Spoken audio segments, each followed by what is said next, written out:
മൂന്നാറിൽ സെക്യൂരിറ്റി ജീവനക്കാരനെ മരിച്ച നിലയിൽ കണ്ടെത്തിയ സംഭവം കൊലപാതകമെന്ന് പോലീസ്.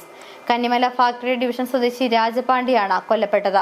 ഭക്ഷണം പാകം ചെയ്യാനായി സെക്യൂരിറ്റി ക്യാമ്പിലേക്ക് പോയ ഇയാളെ പിന്നീട് മരിച്ച നിലയിൽ കണ്ടെത്തുകയായിരുന്നു. രാജപാണ്ഡിയെ വെട്ടിക്കൊലപ്പെടുത്തിയതെന്നാണ് പോലീസിന്റെ പ്രാഥമിക കണ്ടെത്തൽ. കഴുത്തിലും തലയിലുമായി 9 വെട്ടുകളേറ്റിട്ടുണ്ട്. അന്വേഷണത്തിന് പ്രത്യേക സംഘത്തെ നിയോഗിച്ച് ഇടുക്കി ജില്ലാ പോലീസ് മേധാവി. മൂന്നാർ ചൊക്കനാട് എസ്റ്റേറ്റിൽ സെക്യൂരിറ്റി ജീവനക്കാരനായി ജോലി ചെയ്തു വന്നിരുന്ന കന്നിമല ഫാക്ടറി ഡിവിഷൻ സ്വദേശി രാജപാണ്ഡിയെ 22-ാം തീയതിയാണ് മരിച്ച നിലയിൽ കണ്ടെത്തിയത്. രാവിലെ ഭക്ഷണം പാകം ചെയ്യാനായി സെക്യൂരിറ്റി ക്യാമ്പിലേക്ക് പോയ രാജപാണ്ഡിയെ പിന്നീട് മരിച്ച നിലയിൽ കണ്ടെത്തുകയായിരുന്നു.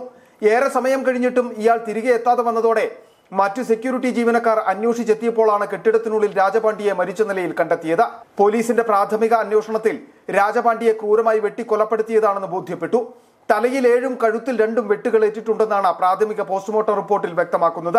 വ്യക്തിവൈരാഗ്യത്തിന്റെ പേരിൽ നടത്തിയ കൊലപാതകമാകാമെന്നതാണ് പോലീസിന്റെ പ്രാഥമിക നിഗമനം. സംഭവത്തിൽ വിശദമായ അന്വേഷണം നടത്തുന്നതിനായി പ്രത്യേക സംഘത്തെയും ഇടുക്കി ജില്ലാ പോലീസ് മേധാവി സാബു മാത്യു IPS നിയോഗിച്ചു. മൂന്നാർ DYSP അലക്സ് ബേബിയാണ് അന്വേഷണ സംഘത്തിന്റെ ചുമതല. ഒപ്പം ദേവികുളം മൂന്നാർ SHOമാർ SIമാർ എന്നിവരടങ്ങുന്ന 16 ഉദ്യോഗസ്ഥരാണ് പ്രത്യേക സംഘത്തിലുള്ളത്. സുരക്ഷാ ജീവനക്കാരെ കോൺട്രാക്ട് വ്യവസ്ഥയിൽ ജോലിക്ക് നൽകുന്ന കമ്പനിയുടെ കീഴിലാണ് ചൊക്കനാട് എസ്റ്റേറ്റിൽ രാജപാണ്ഡി ജോലി ചെയ്തു വന്നിരുന്നത്. City vision Munnar.